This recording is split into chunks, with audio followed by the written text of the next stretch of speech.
has always been very passive towards his sister wives. She was the second oldest of Kristen and Cody's children and dreamed of becoming a fashion designer.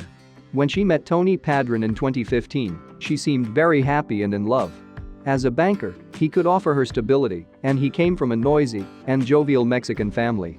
However, Cody was stunned when he asked for Mykelti's hand in marriage less than a year after they were dating. It also happened during the summer when Mykelti's sister, Maddie, married Caleb Brush. Though Cody resisted, Kristen knew they couldn't really say no. They soon became engaged and began planning a wedding. By the winter of 2016, they celebrated an eclectic wedding. It had Mexican tones with the tacos and pinatas of a couple Kristen wasn't so indifferent to. Unfortunately, Tony was not a favorite of either the audience or the family after he left his job. Nobody knew exactly what he ended up doing, but it was video games. They had been married for almost 4 years when they revealed they were expecting their first child.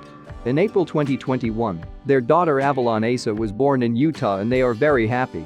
However, some fans are wondering if Mykelti had ulterior motives for throwing himself down the aisle. With all the festivities surrounding Maddie and Caleb's engagement, Reddit users began to wonder if Mykelti Padron felt like she was upstaged. So she decided to push her relationship to the forefront and rush into the engagement. Along with this, she opted for a less traditional, by the standards of her family, wedding. The Reddit thread was created based on the belief that Mykelti rushed into marriage to outdo Maddie. I think Mykelti rushed the wedding to try and divert attention from Maddie. None of these children grew up in the spotlight in the eyes of their parents, said one of them. Why would she do it? Another Reddit user noted that everyone was so excited when Maddie announced she was getting married.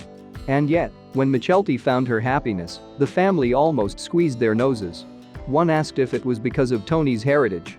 In the end, whatever the reason Mykelti rushed down the aisle, it worked out for the best. Christine has repeatedly said that Mykelti and Tony are the happiest couple in the world.